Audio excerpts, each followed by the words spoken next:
All right. Hello, everyone. Welcome to the Empowering Our Communities Women's Energy Democracy panel. And thank you so much for joining us tonight. We have more people trickling in, but we're going to go ahead and get started. My name is Leah Henry, and I'm the finance coordinator with Our Power, the campaign to create a lower cost, more reliable, and cleaner electric grid for Maine. Representative Nicole Grohoski will share more on Our Power coming up, and we are really thrilled to have you here with us. This webinar will be recorded tonight, uploaded to the Our Power website, and emailed to everyone later this week. So please do share widely with your networks when you have the chance. Before I introduce our moderator, I'd like to briefly review our run of show tonight for this quick hour-and-a-half event. Shortly, we will hear from our 4 panelists about their work as leaders in the energy, democracy, and climate justice fields. We will then open up the discussion to audience Q&A, so please submit your questions for our panel using the Q&A function in the toolbar below. Then we will conclude with our Power representative sharing a little bit more about the Our Power campaign and answering any related questions. So be sure to stay tuned through the end to hear more about what's happening here and our next steps here in Maine. All right, we have a lot to discuss, so we'll go ahead and jump in. It is my pleasure to introduce Sue Inches, educator, author, and an environmental advocate, and of course, our moderator for the evening.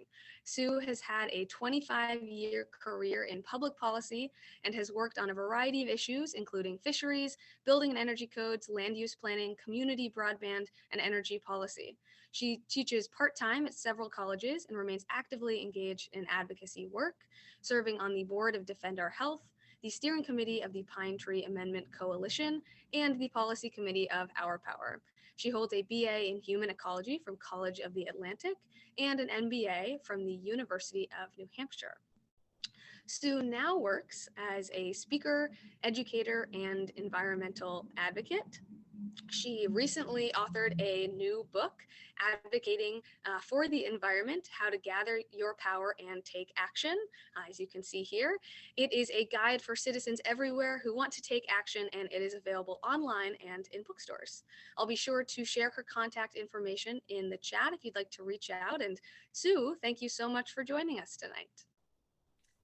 Well, great. Thank you so much, Leah, for that introduction, and welcome everybody. I'm really excited about this panel tonight on energy democracy. It's a totally timely topic, something that I think we all want to hear more about, and we've got some wonderful panelists to talk about it with us. So I'm going to jump right in. Our first presenter is going to be Representative Nicole Grohoski, and quick bio for her. She's obviously a representative in the state legislature. She's from Ellsworth. She's serving her 2nd term and is a member of the legislature's Energy, Utilities, and Technology Committee. She's also a GIS specialist and cartographer and holds a degree in environmental studies and chemistry from Middlebury College. And I've worked with Nicole a lot. She's a wonderful leader in the energy policy space. So I'm really happy we have her tonight. And she's going to give us a bit of an overview of Our Power, and I hope also a little bit of insight into her energy policy work. So Nicole, I'll turn it over to you. Thank you so much, Sue. Great to be here with everyone tonight, and pleased to be repping Our Power with this amazing panel of women leaders. I'm just thrilled. I'm thrilled for the opportunity to share information about what Our Power has been doing, but also to hear from people working very locally and also elsewhere in the country. And of course, at the end, all of your fabulous questions. So I'll get right to it. So as Sue mentioned, I am a member of the Energy, Utilities, and Technology Committee in the Maine legislature. And I'll admit right off the bat that I didn't know a lot about energy policy when I got placed onto that committee. But I have found it to be a phenomenal opportunity to learn about a topic that is so critical to our clean energy and climate future, and also a part of people's everyday lives and a part of our economy. Though I will say I had a little bit of an advantage in that my father is an electrician, and I was able to work for him some as an electrician's helper. So When it gets down to the nitty gritty of the wires, I have some understanding, but the bigger policy has really been an amazing learning journey for me. So I'll start by sharing a couple things that I learned right off the bat when I joined the Energy, Utilities, and Technology Committee. And the first of those is that electricity is key to our action to reduce and mitigate climate change. We need to generate electricity from renewable resources. That electricity has to be distributed via the grid of poles and wires to power our homes, our heating and cooling, our vehicles, even industry. And it has to be affordable and it has to be reliable so that we can all benefit and so that people will feel motivated to transition to using electricity as their primary energy source. So that's going to be a lot of power out there that we're going to be consuming from electricity. And experts estimate that we are going to need to build out our grid here in Maine by about 2 to 3 times larger than it is now to accommodate all the increasing demand that we will have as we electrify our economy. And so how we do that and who owns the grid and who controls the grid really matters to making this transition work for everyone. And so I would posit that when we address our climate crisis, we must democratize our solutions or they will not work for everyone. And we'll end up continuing to consolidate the money and the power that has got us into this problem to begin with. So another thing that I learned in serving on the Energy, Utilities, and Technology Committee is that although the majority of Mainers are served by Central Maine Power and Versant, I myself am a Versant customer, there are also these cool little utilities in Maine called consumer-owned utilities. And they're, I say little in that they are unassuming in a lot of ways because their role is to just serve their customers and not to make profit, but they're actually serving 97 towns in the state of Maine. And one of those, Eastern Maine Electric Co-op, is serving a rural area of Down East Maine, somewhat near where I live, which is 2.5 times the size of Rhode Island. So I use that word little a little bit incorrectly when we think about geographic distribution and size. So as I mentioned, these utilities don't have a profit motive, unlike Central Maine Power and Versant. They are focused on customer service. And beyond Maine having these 9 consumer utilities, 28% of Americans are also served by nonprofit utilities like these. So consumer ownership is actually a very prevalent way of delivering electricity to people in our country. So you might be thinking, okay, she's talking about CMP and Versant versus utilities like Kennebunk Light and Power and Eastern Maine Electric Co-op. But what are the other differences? One of those differences is that they are more affordable, consumer utilities. Because there is no profit motive, they are not interested in charging more than is necessary for service, and they can also access capital at lower cost than our for-profit utilities can. In fact, because I love playing around with numbers, I calculated using information publicly available from our Public Utilities Commission that Mainers served by investor-owned CMP and Versant pay 49% more on average for residential service than customers of Maine's consumer-owned utilities. So that's a huge difference. And at this time, when electricity rates are going up to the point of being untenable for many households, we need to be very thoughtful about whether or not the system that we're using to serve people is working for them. Additionally, we've learned that consumer utilities can access electricity supply, so the energy that's coming to your house on the poles and wires that CMP and Versant own in the case of Maine. And these consumer utilities can provide supply more cheaply because they have a different ability to negotiate energy contracts, and they're out there doing that for the benefit of their customers. Another difference between consumer utilities and investor-owned utilities is that consumer utilities are more reliable and they provide better customer service. So unfortunately, Central Maine Power and Versant give Maine the worst reliability in our country. And that means that we suffer from longer and more frequent outages than other places. And a lot of this data actually removes significant weather events. And so it's not enough to say, oh, Maine has trees and there are blizzards. Much of this data that's compiled by the federal government, it removes those sort of events from the metrics.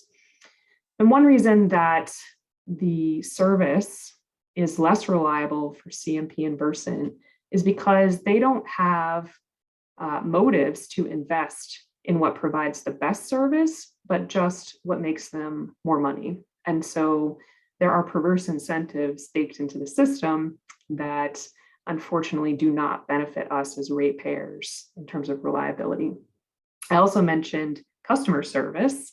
You may know, you might have seen the headlines that Versant and CMP are ranked 4th worst in the case of Versant and very much the worst in the case of Central Maine Power for customer satisfaction of US utilities by JD Power. And both of these utilities, unfortunately, are below PG&E, which you probably recall caused deadly wildfires in California. On the flip side, the top 5 utilities in terms of customer service nationwide are all consumer utilities. And because this panel tonight is focused on energy democracy, I would want to, of course, share that consumer and utilities are more democratic. All of Maine's consumer and utilities are governed by elected boards, which means that they are controlled incredibly locally for the benefit of their customers. On the other side, Maine's investor-owned utilities are owned by foreign corporations and even governments.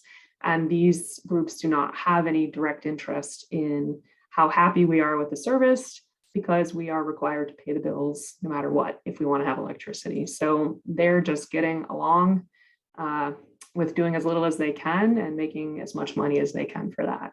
That's the basic reality that we're living in here in Maine.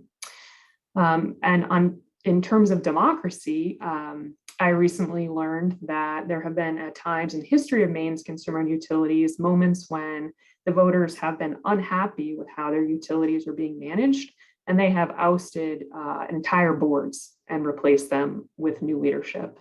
And that's something that we cannot do as captive customers of investor-owned utilities. Investor-owned utilities are governed by boards that are not elected by Maine people, not accountable to us. And in a lot of cases, we don't know exactly who they are and when they meet and what they're discussing related to our energy future. So what are we doing about this? I hope that you agree, hearing some of the differences between the 2 types of utilities and knowing how important electricity is to our clean energy future, that you will join me in thinking that a consumer and utility would be a great opportunity for Maine and a great way to restore energy democracy and sovereignty for the people that live in this state. So I am part of a group of so many Maine ratepayers, business leaders, energy experts, conservationists, and others under the name Our Power that is committed to putting the Pine Tree State's energy future into the hands of Mainers. And so we are working very hard to create the Pine Tree Power Company, which would be a privately operated nonprofit consumer-owned utility. It is designed to be controlled by a board, and the majority of which are elected members. And one part that I really love about the design of this board is that 7 of those members are elected to represent different geographies in our state. That's something that we do not have with our current utilities whatsoever, is any kind of geographic representation. And it additionally would include 6 expert members who have different areas of expertise to help manage the utility. And the board would be subject to freedom of access laws and to laws preventing conflicts of interest. So this is so much more democratic than what we have now. Our goal is to provide customer owners with reliable, affordable electricity and to help the state meet its climate, energy, and connectivity goals in the most rapid and affordable manner possible. And we know through economic analyses that this switch would save Maine people $9 billion over 30 years, with savings starting right away.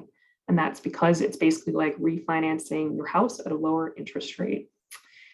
And I would conclude by saying that the Pine Tree Power Company would give all communities in Maine a say in their energy future. And so I think in the questions, we'll be able to talk more about how we intend to accomplish this, but I will say that we are building a democratic energy future in Maine using democratic tools. Right now, we are gathering signatures to put the Pine Tree Power Company on the ballot for all Maine people to decide if this is how they want to control their energy future. So we build democracy using democracy, and the result, I think, will be a much better outcome for Maine people. Thank you. Great, thank you, Nicole. That was just a great overview of consumer-owned versus investor-owned utilities. So thank you for that. And I'm sure that there was a lot of content there. So I'm sure there are questions. And what we're going to do is hold those questions. You can put them in the Q&A box at the bottom of the screen, and we will be looking at those and taking those questions at the end. But right now, what we're going to do is we're going to move on to our next panelist. And that is Marielle Nanasi. And let me give you a little bit of a bio of who Marielle is. So Marielle is the Executive Director and President of New Energy Economy. Marielle co-develops New Energy Economy's campaigns with a fabulous group of women, which sounds great. She leads legal interventions before the PRC and the New Mexico Supreme Court. A civil rights, criminal defense, and utility attorney, she translates the wonky energy world into accessible language to create bold solutions to the climate crisis. That sounds like awesome work to me, Marielle. I will let you take it from here.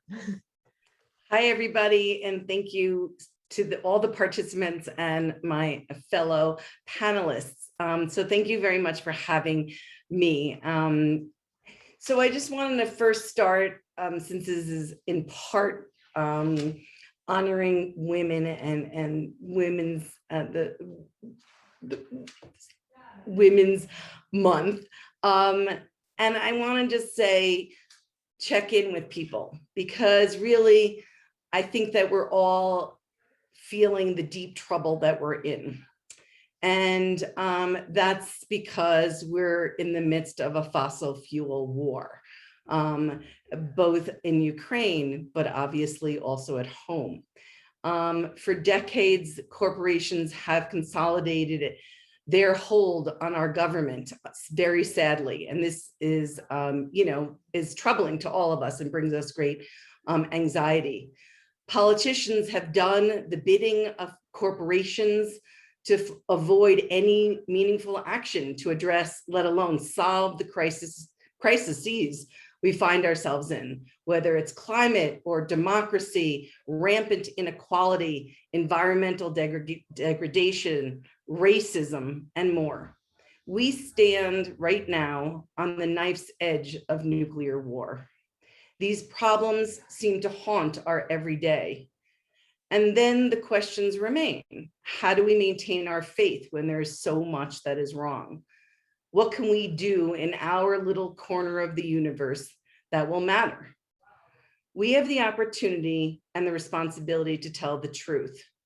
And therein lies the key to surviving and mustering the strength to unleash a new possibility. Public power is the radical idea that we can use our vast solar and wind resources for our benefit, hence our power, and create energy democracy. And I just think that, right now, this is the moment that we're facing. And even with I just want to say that, like you probably, there are moments when you're watching the news and you're crying. I mean, it's so scary and so devastating. And yet we see thankful images of people playing music while the refugees cross the border. And there's just like humanity is just like bubbling up into this beauty. I did cry the other night when I heard like some people in Poland who owned a restaurant and closed their restaurant just to start serving the refugees. I mean, it's that kind of beauty that sustains us. And there's another moment of opportunity. And that is those who act boldly will reap the benefits for decades to come. And it's scary to act boldly, believe me. I mean, there was a lot of people who said, how dare you fight the proposed Avangrid PNM merger? And I'll get to that in a minute. But, you know, people, well, I'll just say that people said, you know, you're not going to win. Money's going to win, Marielle. I mean, reporters said that, people said that to me. And I was like, well, I got to try and I got to speak the truth. And from that, you know, and there were late nights and there were early mornings. And then there were people that I met along the way that really changed the game. People who were videographers and said, I want to make a movie about this. There were lawyers who said, I'll help you. There were other people who just stepped up, who came out because they were excited by the magnetism of, instead of individualism, and like the sort of, I'll just say it, big green groups answer to the climate crisis, which is like, go buy a Tesla or change light bulbs. We have to take our individual self and come together, because it's only togetherness. It's only building a movement. It's only building the democracy that Representative had just talked about, that we are going to create the democracy that we need in order to solve the problems. Because the other solution, I mean, we know that that's not a solution that that will win, because that's what got us into this crisis and to begin with. So what are we facing? I believe that we're on the cusp of the fastest, deepest, most profound disruption of the energy sector in a century.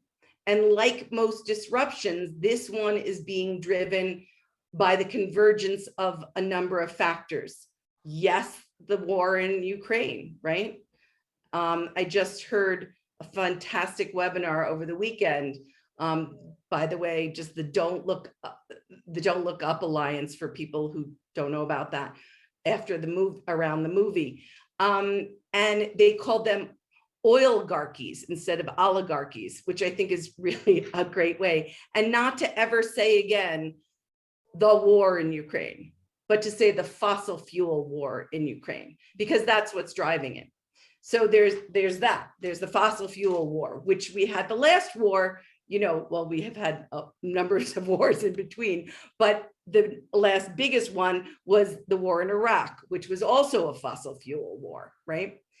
But the energy sector in the US will see trillions of dollars of investment in the next 15 years if we're going to survive, in order to upgrade our energy infrastructure and facilitate the transition from fossil fuels to renewables. The transition to renewable energy resources will also necessitate a restructuring not only of the power grid and generation resources, but energy markets, and also, like the representative said, ownership and control. And that is key. And changes are being driven by external forces: the fossil fuel war, climate change, the dramatic decline of renewable energy resources, obviously solar, wind, storage, and economic opportunity, innovative new services in the weatherization fields, and then the need to electrify the transportation and housing sectors, and the need for local communities to have a voice in setting priorities. So I just want, you know, the representative said something about the need to electrify everything. And I just want to like put this in perspective, right? First of all, we need to change our electricity grid right now from fossil fuel dependence to renewables. But then the other thing that we need to do is we're going to have to transform at least 2 other sectors, like completely. So you're talking about the transportation sector and also the housing sector. And so we're going to need a lot more electricity. So the question is, are we going to do it the same old way, which is like, you know, I said this when we were on the last webinar, some of us were on the last webinar together. Are we going to do the same old thing that has gotten us into this problem, which is, thanks Big Daddy, and invest in these huge corporations that have caused the climate crisis in the first place, and the inequality and racism and everything else, especially places like where I live in New Mexico, or are we going to do it differently? And that's the question before us. And, it takes some vision.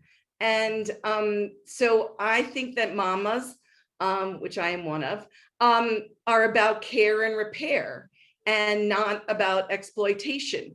And that's the shift that we have to make, right? Because the men are in those boardrooms, the men have been exploiting and raping the earth. And now we have a devastated earth. And we have a lot of care and repair to do. And so there's a lot of jobs that could be had. It's just that it's not going to make those guys the money. And that's like a big shift. It's the great turning. Some people know Johanna Macy. She talks about the big turning. And so we have to face the problem and confront the evil and expose the vision of what's possible. And I think that that's what's before us. I'm happy to talk about Avangrid. Avangrid came here, but I think my time is up. So I'm just going to say it very quickly, came here and, wanted an $8 billion merger with PNM. And thanks to people like Seth Berry, who I see is on this call, and other friends from Maine, really, who I never knew before. And that's the other part of this great networking, right? And this great reaching out and great increasing of a political family is you meet some people when you're in the struggle that really, that feed you, that give you juice in order to continue on, because we all know those burnout days. And so everybody said, no, you're not going to win. And people sent us information from not only Maine, but Connecticut and New York as well. And we kicked their ass. And it was really great. And it was one of the finest moments of my life, I'll just say, and hopefully there'll be more. But they have appealed to the Supreme Court. And so we're going to be intervening to defend our win. And I'm happy to talk more about the specifics of that case. I just want to alert you to one thing about Avangrid. There's a new case. So for all of you who are looking for dirt on Avangrid, there's a new case that was recently filed in Connecticut for them going against the order in the utility commission there that said that they couldn't disconnect people during COVID. And not only were they disconnecting people, but they were garnishing their wages, which I just want to say to you, I think that is so evil. I mean, you're already poor, you're already struggling. When you get a garnishment of wages, that's like a sentence over you that is going to stay with you for 10 or 20 years. It's going to make it harder for you to get a car. It's going to make it virtually impossible to get a house. And so there's an investigation going on right now, and I'm happy to send it to you and you can pass it around against Avangrid for that and for violation of the PUC, the Public Utility Commission's rules there. But that's the kind of humanity that we have to people meets policy. We have to talk about what they are doing and how it's harming. It's the violence that we have to end. So thank you very much. Thank you, Marielle. I really appreciate your work in New Mexico. I mean, I just see the passion and the importance of what you've been up to. So thank you so much for that. And I'm sure that people will want to ask you more questions later, but thank you so much. Our next panelist is Johanna Blackman. And Johanna is from Maine. She's the executive director of A Climate to Thrive on Mount Desert Island and a coalition member of the Maine Climate Action Now. Johanna has been active in the climate movement for over a decade as an activist, advocate, organizer, educator, writer, and mother.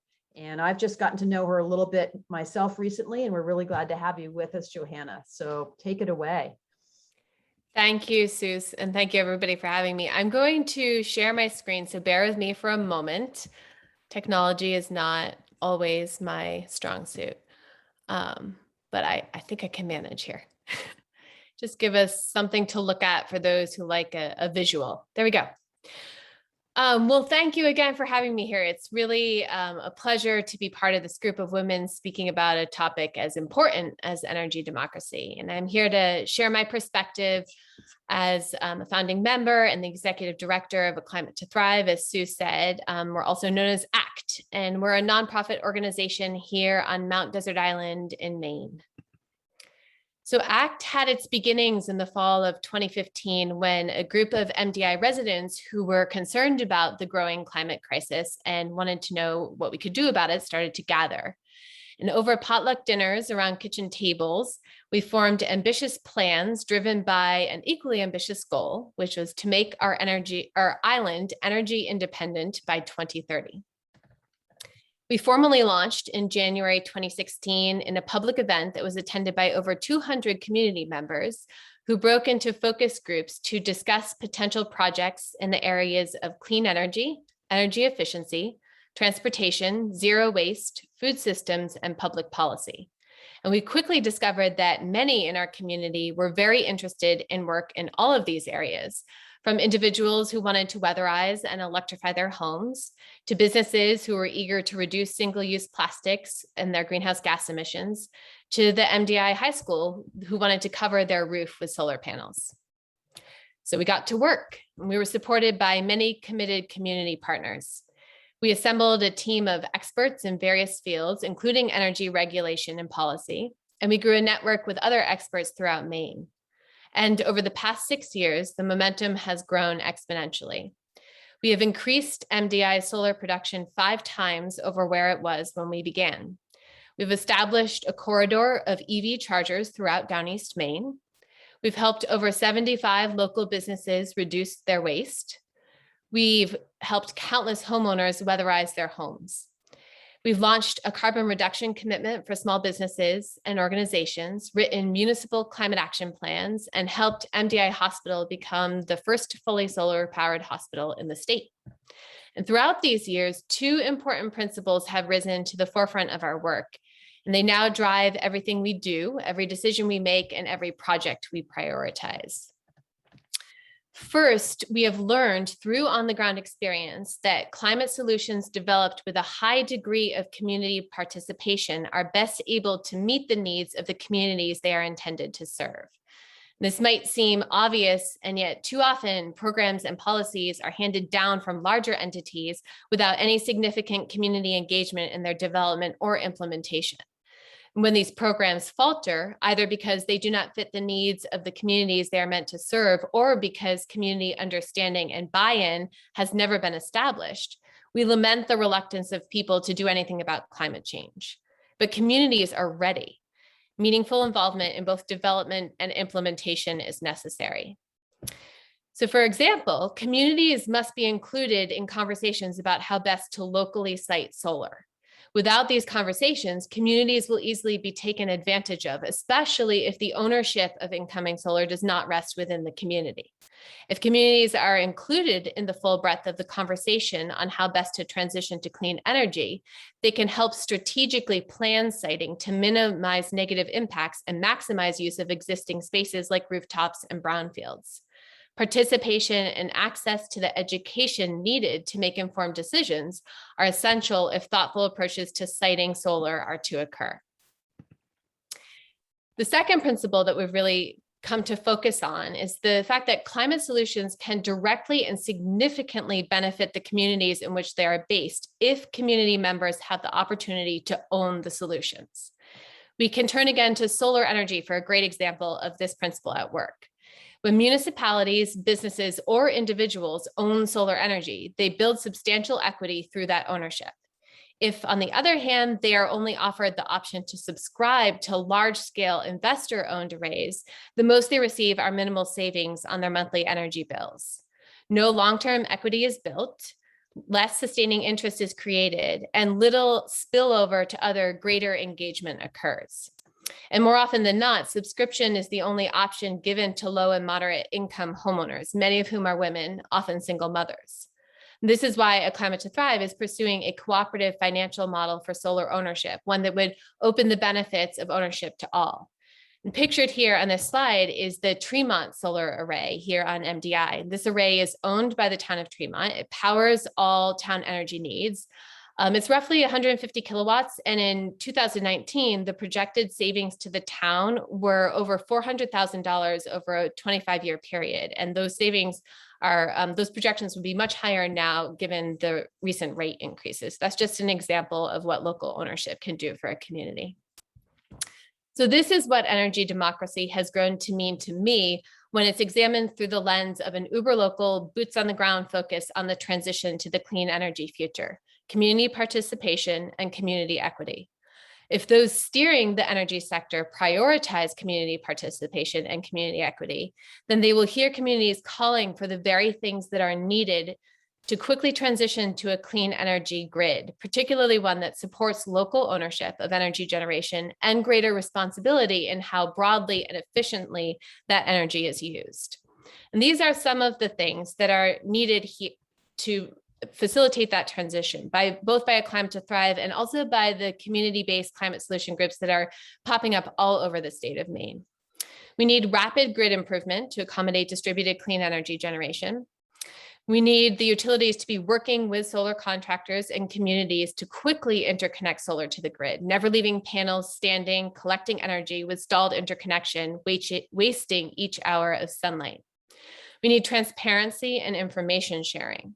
Several states in the country have passed legislation that requires public sharing of what's called hosting capacity maps. And these maps transparently demonstrate where the grid can host solar generation and where the grid is limited. And that type of information is really critical when we're thinking about siting solar and how to go about doing so. And we need the prioritization of programs like tariffed on-bill financing, which is a program through which utility companies finance efficiency upgrades for low and moderate income households and recover that cost over time through a dedicated charge on the household's utility bill that is immediately less than the estimated savings from the funded improvement.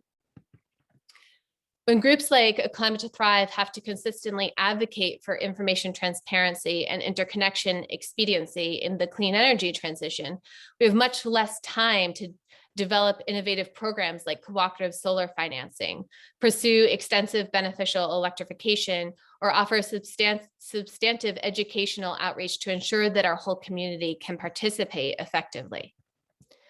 I believe that these principles of participation and ownership and the accompanying actions that demonstrate a clear commitment to a community-driven clean energy transition can exist in any utility if the utility truly prioritizes people over profit. This is a culture shift for most utilities, and one that we at ACT are asking for from our local utilities so that we can realize greater energy democracy, effectively distributing both electric power and the other type of power that has nothing to do with an electrical grid. So that's my take on energy democracy from my perspective. That is great. Thank you, Johanna. That's great. Climate to Thrive has been going for what, how many years now? 5 or 6 years? 6 years. Yeah, and very successful. So thanks for all the good work you're doing. You're sort of demonstrating what can be done at the local level, which is great. Our next panelist is Jean Sue. And Jean is the Energy Justice Program Director and Senior Attorney at the Center for Biological Diversity. And she oversees and develops the Energy Justice Program campaigns. She's dedicated to hastening the clean, democratic energy future that's so urgently needed to protect wildlife, communities, and the climate. So, Jean, this is your stage now, and I'm really interested to hear what you have to say. Great. Well, thank you. This is such a fantastic panel, and I don't know if Johanna, you have some wine in there, but I hope everybody's winding down from. I mean, I hope you are, because this is like time to wind down and really enjoy each other's company, and this has been so inspiring with all these women right here. One interesting thing that I'd like to open up with is one of my roles is that I get to chair what's called the Climate Action Network International Network. And it's a network of over 1,400 organizations who fight for climate progress on the world stage. And actually this morning, we held our big annual general meeting with people literally from all around the world. 112 people coming together on what climate progress looks like, all the way from COP27 and the UNFCCC down to local efforts. And some of the coolest parts about the fact that I started my day that way is that the themes of this morning are actually the same themes that all of you are talking about now. So we had a presentation from our colleagues in different parts of Africa, and actually it was exactly this type of community control, the fact that we have to leapfrog fossil fuel systems, the fact that we need community ownership. We do not want corporations coming in from Spain and China and other places. I mean, literally, I wish you were there, because this is the same exact conversation that we're having. And so knowing that you have global friends and neighbors and family fighting for the exact same thing across the world is just super empowering. And I just wanted to share that. One of the things, this morning that we were all talking about that echoes so deeply here in the United States is, as Mariel was saying, we are in a fossil fuel war. And what this is really kind of bringing us to is this incredible fork in the road that we are facing. So, on the one hand, this frame of energy security has again erupted. We've heard it from the 1970s on to now. And Joe Manchin is definitely a big bullhorn for energy security in the sense of, hey, we don't have, Russian gas for Europe. We are weaning off of Russian oil in the United States. We need energy security. And for him, that means digging our holes far deeper here in the United States and fracking our country, polluting our communities, and worsening the climate crisis and the racial injustices in this country so deeply. And that is one path that certainly a lot of people in this country are looking to co-opt right now. But I think all of us here, all 67 of us view this as another path, that what energy security actually means is completely becoming independent from fossil fuels and taking this absolutely unique and horrific moment in time to actually seize that moment and force our politicians and ourselves, whoever it is, to come out and fight for renewable energy as much and as aggressively as possible, because this is our current moment and we actually have the ability to force change that we haven't seen before. So one of the ways that I get to work on this is I mostly work on federal and national levels and enter into the fray in certain states where some of the things happening in certain states can help with other national trends, especially by attacking utilities. But one of the things we are working on right now is this campaign that essentially the Biden administration has the ability to transition very quickly, actually, on renewable energy right now. Now, I'm sure everybody is wondering, how is that possible when the Build Back Better Act is totally dead? And it is. And there's people who will say it will be on life support, but actually not so much, not without a trade with the devil, which in this case is actually Joe Manchin's appeal for re-upping the MVP, the Mountain Valley Pipeline, in exchange for any types of clean energy credits. And that is a horrible deal, and I hope people will not make it, but we don't know. But in addition to legislation, there's actually an incredible amount of executive powers that the president holds. I'm a lawyer, so I get to look at these things and litigated the Trump administration on these things very heavily. But there is a set of emergency powers that can be used for good and for peaceful means. And one of those is something called the Defense Production Act. And this is something we're incredibly bullish about. So the Defense Production Act is a piece of legislation that Congress passed in the 1970s. And it essentially has been historically used for wartime purposes, where if the president thinks that there is a need for national defense, he can command private companies and manufacturers to essentially create the weapons we need for that national defense. So this was used in the Korean War, for example. In a pinch, the administration said, we need tanks, we need weapons. So actually, that exact piece of legislation can be used on the fossil fuel war and our climate war. And what that looks like is actually manufacturing all the solar, the wind, the battery, the clean vehicles that we need right now to transition the United States into a renewable energy manufacturing powerhouse, but also generate incredible jobs and allocate these resources to public institutions where we can actually create the community energy institutions that you all have been talking about today. The Defense Production Act is actually one incredible presidential power that can do all of those things right now. The president actually has this under his control. He just has not used it. He actually has used it for COVID-19, and we are urging him to use it now. And in fact, the Congressional Progressive Caucus, which is the progressive wing in the House of Representatives, have also just endorsed this big platform telling President Biden that please, like right now in this moment, please use the Defense Production Act, please declare a climate emergency and get us on our way to phasing out fossil fuels. So that's one kind of big effort that we'd love to get, everybody's support on around the states. And I'm totally happy to send information where you can talk to Senators Collins and King and otherwise to get this on its road to influencing the president to do something like this. And another area that I did want to talk about before we turned over to other things is one thing that we do help out with as lawyers is basically using new novel legal ideas to combat how utilities are currently attacking community solar, rooftop solar, and other energy independent actions that are happening. So what are the obstacles that utilities may be putting in front of you? One of the interesting legal pieces we're pushing forth right now is reinvigorating antitrust laws for this type of activity, where we can actually use laws that were designed to basically stop anti-competitive behavior, basically stop utilities from throwing tricks to trip over their competitors who are rooftop and community solar owners now. What are ways that we can use these federal laws to really stop that type of obstruction and allow for community and rooftop solar to really blossom in this country? So that's another area that I work a lot in. And so with that, I think I'll zip it and turn it back over to you, Sue. Thanks.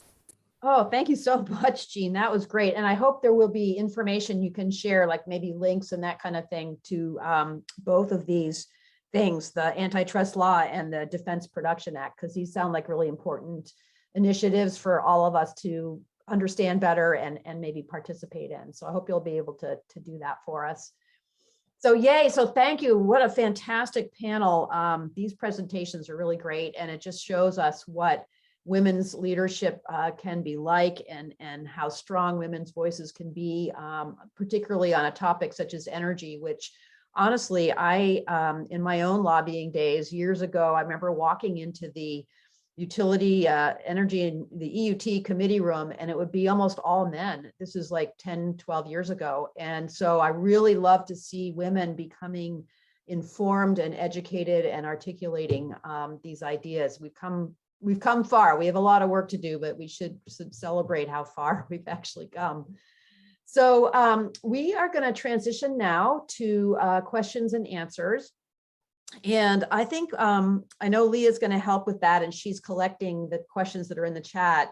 I thought I'd kick it off with sort of one general question that the panelists might want to respond to, and that is, can you make the connection for us between climate goals and energy democracy? I'm sort of hearing little bits of that, but I'd love to get kind of a clearer articulation of like, what is that connection? And anybody who wants to jump in, feel free on that question.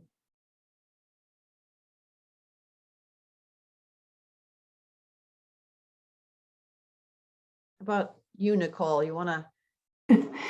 I was like, we all probably have a lot to say on that topic, but I mostly want to hear from other people, but I can start. I think, especially here in Maine, where our utilities don't make any money from generation, they have literally no incentive to think about that side of our electricity service. And what we find is literally some of the worst in the nation responsiveness when it comes to interconnecting clean energy into our grid, and especially smaller scale energy that can be placed around the state to provide supply for local demand and reduce the need for large transmission solutions, which cost a lot of money. So there was a recent report that I haven't had time to fully dig into that our Public Utilities Commission found that Versant's practices for connecting solar to the grid are literally worst in the country, and they're doing all sorts of things and making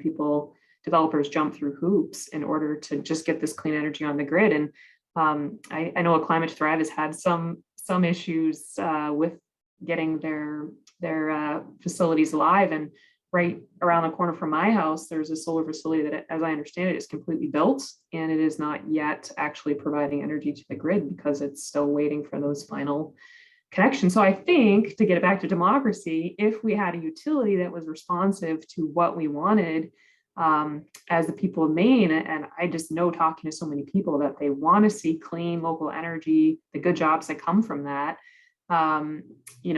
we would have those interconnected within days of them being finalized, because that would be the priority of the utility. And right now they don't really get much for doing that. And so they don't make it a priority. So I'll stop with that, and others might have bigger experiences or really specific experiences. Yes, thank you. Other people like to jump in on that, the connection between climate planning and renewables and energy democracy. I can jump in really briefly and say that, I think some of the things I spoke to in my presentation, that, there's this opportunity when we look at addressing climate change to simultaneously address other issues. And so I love this principle of multi-solving.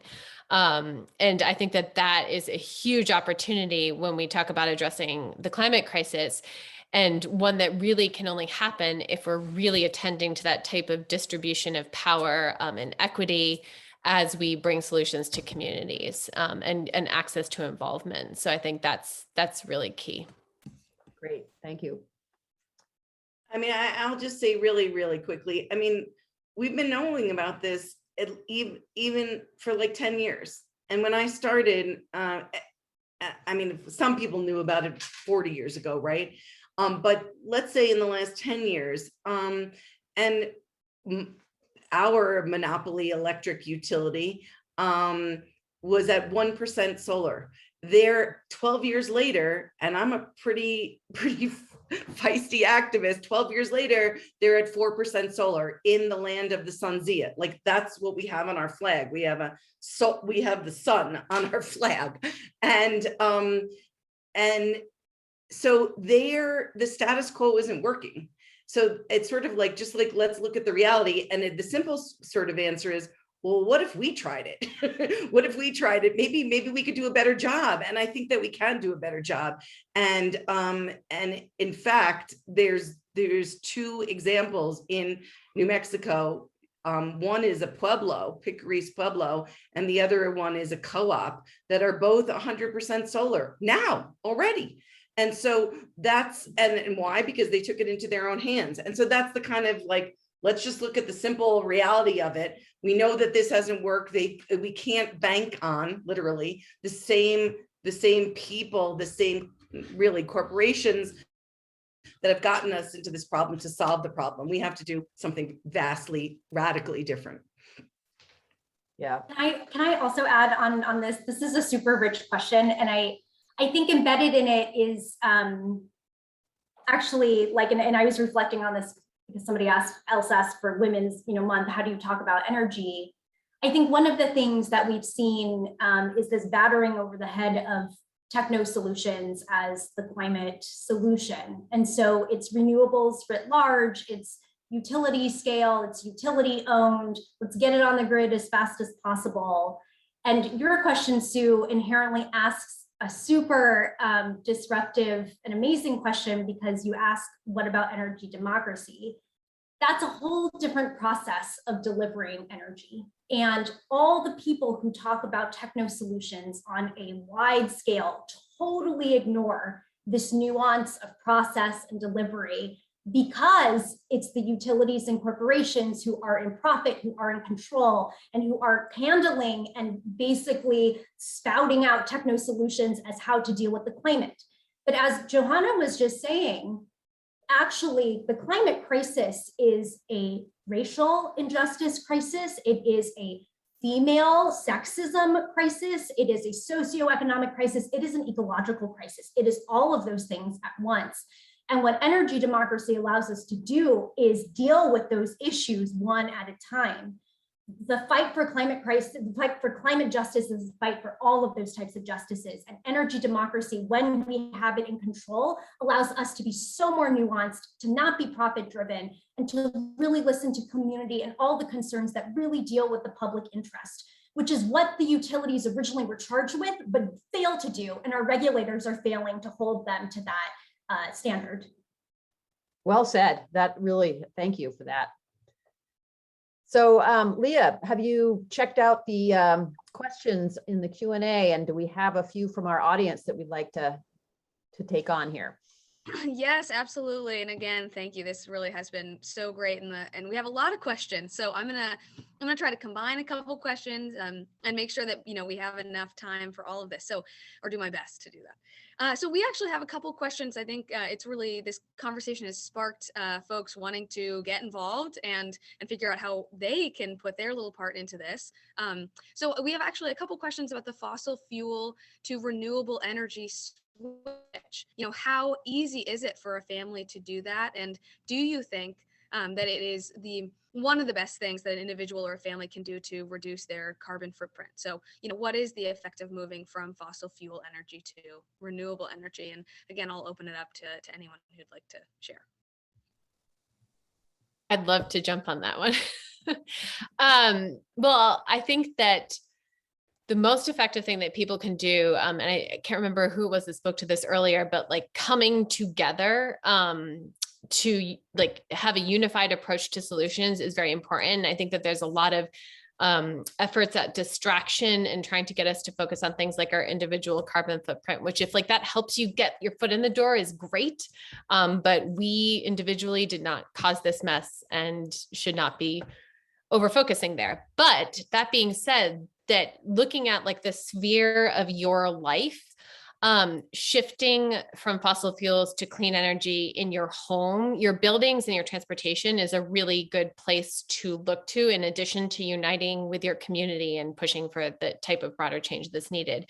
And it is accessible. And I like to reference my dad, who is a carpenter and doesn't have much money and has solar panels, an electric vehicle, and a weatherized home, because there are rebates and programs to help people do this. Now, it can be very confusing and difficult to find that information and to understand the benefits and the rebates that are available for homeowners. But here in Maine, Efficiency Maine Trust is a really great place to start. And I would say, to begin with looking at attending to the efficiency of your home. So weatherizing your home, switching to electric heating, looking at how you might be able to switch to an electric vehicle, and then switching your energy source to clean energy are like the big things that you can do. In addition to paying attention to where you're banking and investing, which is also really important. Put a plug in there for that. Absolutely. Thank you. Anyone else want to jump in? I'm happy to I wanted to, first of all, this bank, I don't know if you see it, the Grain Bank, they don't have any fossil fuels. So invest in your money in that instead of Citibank and everything that's building more fossil fuels. So that's one thing. But so yes, I totally agree with everything that Johanna said. So I just want to first say that. And I just want to read you a quote because, I was thinking about women and who we look towards, who I look towards. So this is Antonia Juhas, for any of you who want to look up a badass woman who's a journalist and a beautiful climate activist. She said this, and it just really hit me, especially right now in the moment we're in. There is no other natural resource, none, that has ever held the power over war, peace, economies, the fate of nations, presidents, elections, our very climate, and even the price of bread, as do fossil fuels.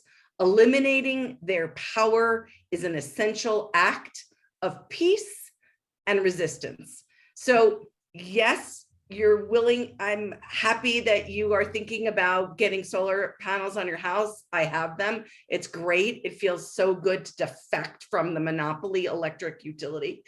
And we have to build power. So really the democracy part of the energy democracy is real.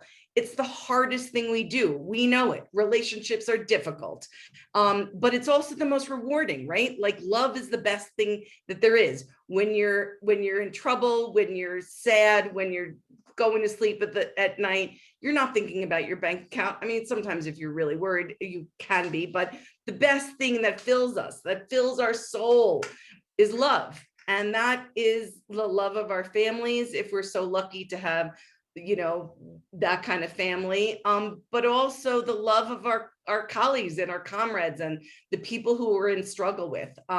Somebody said just recently, the power of the people is stronger than the people in power. And so that's like ultimately our power. It's like fantastic.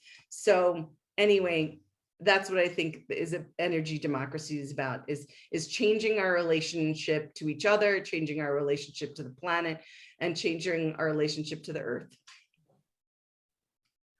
Thank you. And, you know, I'm going to just use that as a good segue into this next question, which is that sometimes there are powers, you know, outside of our control. And one person was asking, are there cases coming up before the Supreme Court, maybe Jean, this is to you, that might reduce the ability to address climate change? And if that happens, will that reduce the ability to use the Defense Production Act to address renewable energy, heat pumps, et cetera? So I don't know, Jean, if you want to take that away, or if anyone else has some thoughts on that. So there is a pretty dangerous case that the Supreme Court just heard, West Virginia v. EPA, and though it's not clear that there's procedural funkiness in this case because it's not ripe yet, essentially. So it's not clear what's going to happen with that case. But what is on the chopping block essentially are agencies' abilities to regulate, and whether how much kind of wherewithal or what is the scope of jurisdiction they can do that in. So absolutely, that is something that has been since day one part of the Republican agenda, because they do not like regulation, they do not like federal agencies. That is true. Something though that the Defense Production Act and some of the other emergency executive powers allow for though is the ability to, in particular for the Defense Production Act, it has the ability to change the economy at a pace that we need it to, in order to ignite essentially a manufacturing change that even if that Defense Production Act emergency declaration gets pulled at some point, you would have already invested the money that's needed to make this shift in renewables to drive it down for the United States right now. So like in some ways, I'd like to put this as like, sure, there's definitely like executive powers and executive actions will always be at threat of being overturned by the next administration or by courts. By courts, it actually takes a while to get it through. And if there are things that become irrefutable by the time that it is overturned, for example, changing our economy very fundamentally, then that's a good thing. Then you press as forward as possible. I have been on the other end of trying to stop Trump from building his border wall. So that is actually, there is unfortunately irrefutable damage that can never be undone. Similarly, though, we can actually push for true climate progress during that same time. And I think that that is totally worth it, given the emergency that we're in right now. Definitely. Thank you. That is a really comprehensive answer to that complicated question. All right. We are just all over the board here with questions. So I'm going to go local again. We're going to go from the Supreme Court to local. And Johanna, I think these are mostly for you here, but Nicole, Representative Grochowski, I would love for you to jump in as well. So we have a couple questions here. What tweaks would rural electric co-ops need in their bylaws and or management to move to a community solar model? And slightly related, again in the local, when and this was, I think, back to you or your presentation, Johanna, about when you talked about zero waste. What would it look like to really come up with that? Could you expand on some of the versions and the ideas you have about that topic and that possibility? I'm thinking that the bylaws question is best placed for Nicole and Our Power. I think if I'm understanding that question correctly. But as far as zero waste goes, some of the things that we've been looking at, it's intentionally called zero waste because rather than thinking about just the management of waste and recycling and composting and things like that, it's also about how can we waste less.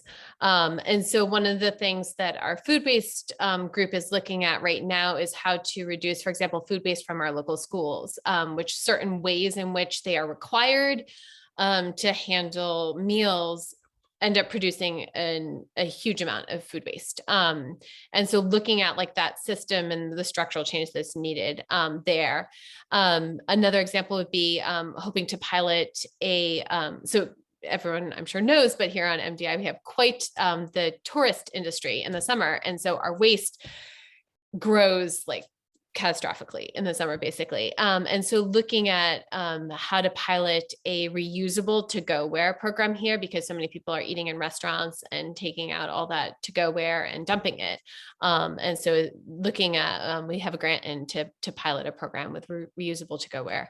So those are just two examples of like how to have less waste, as well as the bill that went through here in Maine. And I know Nicole was a huge part of that around, responsibility of the producer to be reducing waste at like the start. So those are some of the ways thinking about like zero waste. And I think I'm understanding the question about bylaws correctly. So I will not answer that, but I'm happy to chime in if it's helpful.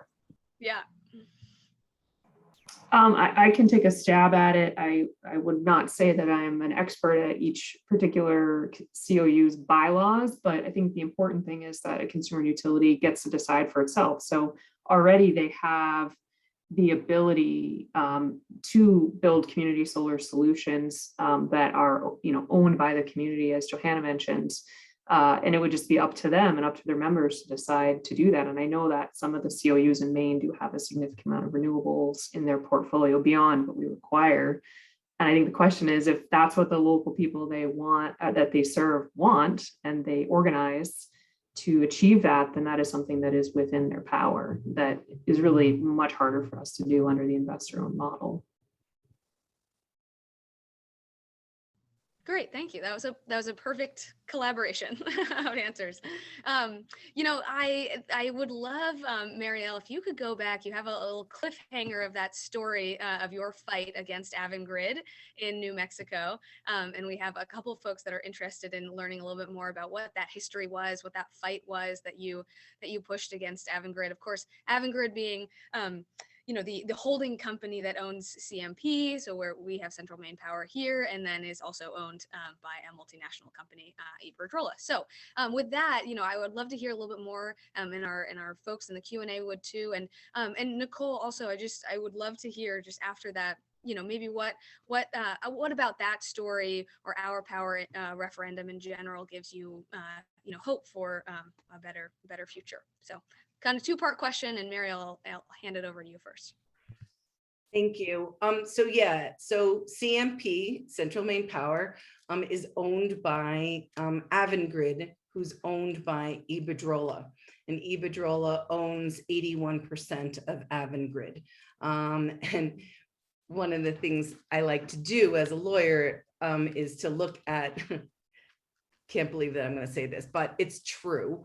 The SEC filings, the Security and Exchange filings, which, they have to tell the truth, or they could go to prison for not telling the truth there. And so in the SEC filing of Avangrid, it says a warning to their potential shareholders: you might be at risk because we are owned by Iberdrola, and we have a commitment. Our financial duty, is to Iberdrola, not necessarily to you. Well, that might sound like a shock, but that's actually what all these electric monopoly utilities, that's their fiduciary duty. They have no duty to us. They're often called public utilities, but it's just garbage. It's just PR spin. They're not public utilities. They are privately owned, shareholder driven monopoly electric utilities. And so they could not, Iberdrola and Avangrid could not overcome their own track record of outages and unreliability. And I will tell you that, you know, I did cite the JD Powers that, you know, they're last in the nation among all utilities, but there was a whole bunch more, including $63 million in the last 5 years alone of penalties and violations that were meted out, not only in Maine, the largest penalty ever issued in Maine against Avangrid and CMP, but also in Connecticut and New York. And they were for storm damages and not taking care of material. But, you know, like I argued in my brief, was they always said, well, these were just storms, you know, like I was like, well, that's your business. You know what I mean? Like, if you don't know how to figure out how to deal with that, that's not a good excuse. And they're full of excuses, you know, I just want to say.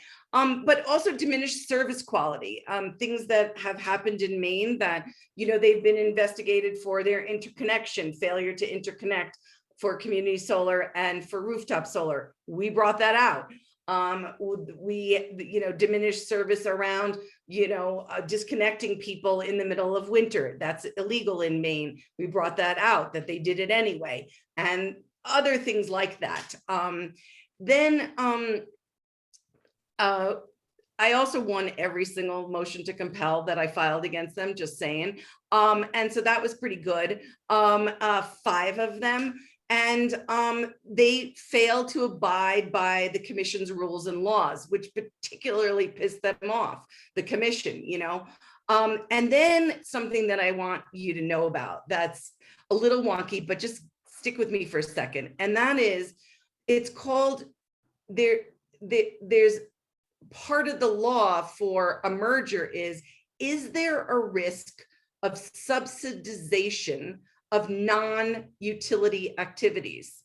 So PNMs, so they're coming in to buy PNM. And one of the cross-examination questions of the now fired CEO of Avangrid, and I think it's in part because he gave this answer, was, why are you coming here? And he said, well, frankly, we want to use PNM as a beachhead, which is a military term. We want to land on you and then attack from there. And then he literally said, and then consolidate the entire solar and wind market for our benefit and for our profit. Okay, so what does that mean? You know, you see monopolies, right? Google and Facebook and Verizon and blah, blah, blah, blah, blah, blah. Well, they used to be illegal to have monopolies, right? Our co-panelist, Jean Sue, just won an amazing antitrust violation case against a utility for barring solar. And so what we said was, they're not coming here to serve PNM ratepayers like they didn't come there to serve CMP ratepayers. They came there to use CMP as their beachhead so that they could get that huge transmission line from Canada all the way to Massachusetts and make more money, and to use you know, I'm sorry. And that's what, you know, I literally put a picture. I've never done this in a brief before, but I put the picture of when you all won in the, you know, the referendum, but they continued to bulldoze the forest anyway. And I said, do we want to be bulldozed like that? Do we want to have them create little baby affiliates? So yes, they would come in and own PNM and then create baby affiliates and then own all the solar and then sell it to California or Mexico or Colorado or wherever else they were thinking of doing for their literally extractive, exploitive profit, not only to Wall Street, but even worse, to Spain, right? Like, okay, it's not even helping people in the United States. So that they were subsidizing non-utility activities. And we said that that was a problem, and that that they wanted to consolidate the whole market and essentially quash all competition. And we said, I literally asked the commission, are you prepared to police them like that? And they said, no, we're not. We're not. We don't have the power. We don't have the ability to monitor all the activities of this huge multinational, international conglomerate that wants to exploit New Mexico for its private gain. Thank you. That is the cliffhanger. And really, congratulations on the huge win. I know that it's been a huge motivation for us too. And Nicole, I'm only jumping in to stop you for just a second, because I'm reading through some of these questions, and a lot of them are about the rest of Our Power and just some campaign related questions. So I do want to just take a quick moment, since we're nearing the end, to thank all of our panelists, and to thank our sponsors as well. We Sierra Club and the Maine Climate Action Now for their generous support of this panel, making it possible. We have a lot more questions to get through, and a lot of curious participants that are curious about the state of our campaign. So we might have an interloper here. Seth Berry might be joining us. I don't think he can stay out of the conversation for too long.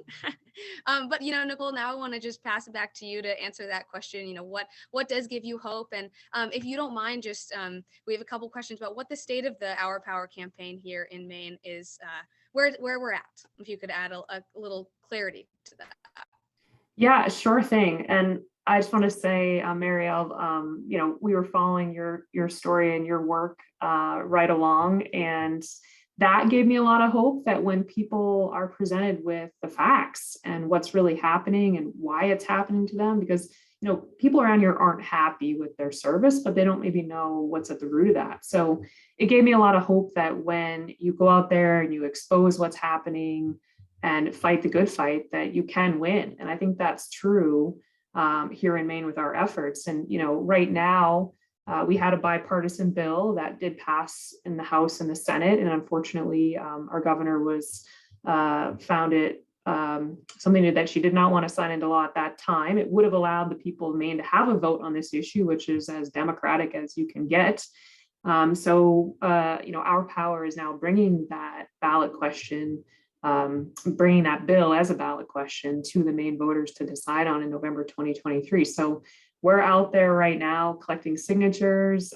We have Leah and Andrew and Aaron helping us organize what is such a difficult effort to get, tens of thousands of valid signatures onto pieces of paper and to the town clerks and back to the office and to the Secretary of State and all that. So I just am encouraged, though, that when I'm out there talking to people about what I've learned and what their experiences are, they love this idea. People across the political spectrum are like, yes, we should be in control of this. And why are we letting these companies, bulldoze right over us, essentially? So that gives me hope that you have succeeded and that we too will succeed, because it is a David and Goliath situation, but with enough of us working together, I think we can overcome the Goliath and be an example for the rest of the country, and use this to be our own beachhead for a renewable zero carbon future much faster than we will ever get there when corporations are dictating the rules.